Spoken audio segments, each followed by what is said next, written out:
ጉግል ማፕ ላይ የራሳችሁን የሆነ ሎኬሽን ወይንም ደግሞ የሱቃችሁን፣ የመስሪያ ቤታችሁን እንዲሁም ደግሞ የቤታችሁን ሎኬሽን አድ ማድረግ እንደምትችሉ ታውቃላችሁ? በቅድሚያ ወደ ጉግል ማፕ አፕሊኬሽናችሁ ትገባላችሁ። ከዛ በኋላ እዚህ ጋር እንደምትመለከቱት ኮንትሪቢዩት የሚል አይከን ይመጣላችኋል። ከዚህ ከታች በኩል ላይ እሷን ኮንትሪቢዩት የሚለውን አንድ ጊዜ ክሊክ ታደርጉታላችሁ። ከዛ በኋላ እዚህ ጋር እንድታስገቡ አድ ፕሌስ የሚል አይከን ይመጣላችኋል ማለት ነው። እዚህ ጋር አድ ፕሌስ የሚለውን አይከን አንድ ጊዜ ክሊክ ታደርጉታላችሁ። ከዛ በኋላ ትንሽ ትጠብቁታላችሁ። ከዛ እዚህ ጋር ስማችሁን የፕሌስ ኔሙ ማለት ነው። ከዛ እዚህ ጋር ለምሳሌ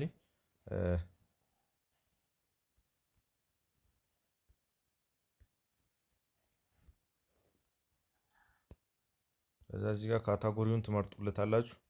ምንድን ነው ይሄ ነገር ካታጎሪው ማለት የሚለው ኤዱኬሽናል ነው ወይንስ ሬዚደንሻል ነው፣ መኖሪያ ቤት ነው፣ ኦር ደግሞ ምን አይነት ሰርቪስ ነው የሚሰጠው የሚለውን እዚህ ጋር ሰርቪስ የሚለውን ልንካ።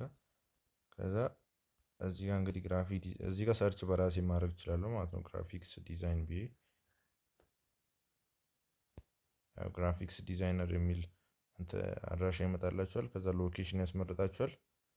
ሎኬሽናችሁን እዚህ ጋር እንግዲህ እንደምትመለከቱት ኢዲት ማፕ ሎኬሽን ትሉታላችሁ።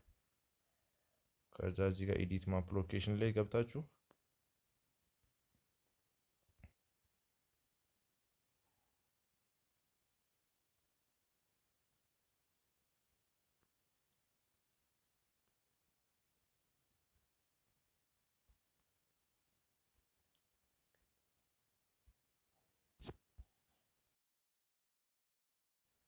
እዚች ጋር እንግዲህ የኛ ቤት እዚች ጋር ነች።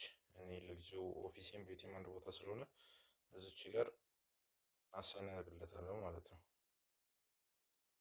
እዚች ጋር ኦኬ ልበልለት።